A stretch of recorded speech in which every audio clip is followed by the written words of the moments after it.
Hi, my name's Hannah Wheatley and I've chosen the educator Rudolf Steiner. The Steiner education is based off the principles of anthroposophy, which is the philosophy that a human is a body, spirit and soul.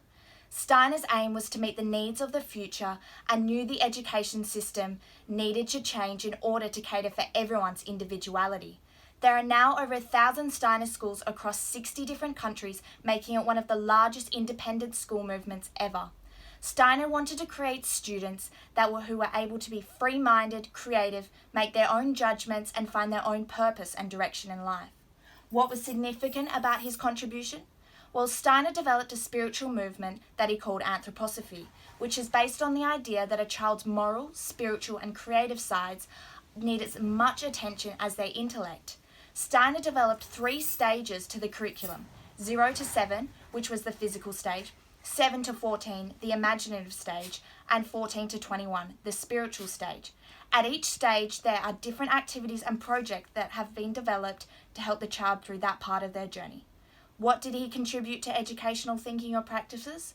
Well, experimenting, storytelling, and life experiences are regarded a lot higher than that of test scores and homework when it comes to teaching methods. Steiner created a diverse way of teaching that split early childhood, primary school, and high school teaching into completely different teaching methods, so that by the end of their education, Year 12 students will have experienced a broad curriculum and be prepared for their next steps in life. How did the influences of this person's time affect his educational thinking or practices? Well, Steiner was living in a world that had been defeated by a war, which was on the verge of economic, political, and social turmoil. He knew the way society operated needed to change to allow for all people to have a free mind, body, spirit, and soul.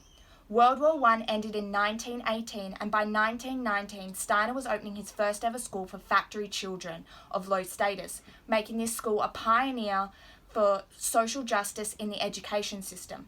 It was there where Steiner spoke to the workers of a factory about the need for social renewal, for a new way of organising society and its political and cultural life. I also created a timeline of Steiner's life to help me better understand all the different influences that would have affected his educational thinking and practices. In what way is their work relevant to education in Australia today? Well, today there are over 50 operating Steiner schools in Australia. All the Steiner schools still follow the same model that did from just under a century ago, proving they are able to withstand the tests of time. Why is this person significant to me as a future teacher?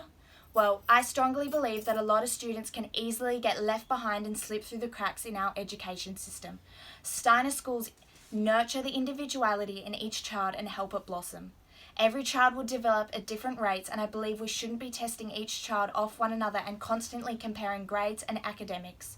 Rudolf Steiner is significant to me in the retrospect that he created a way of learning that I want to be involved in. I'll leave you with this quote from him. "Whoever seeks higher knowledge must create it for himself. He must instill it in his soul.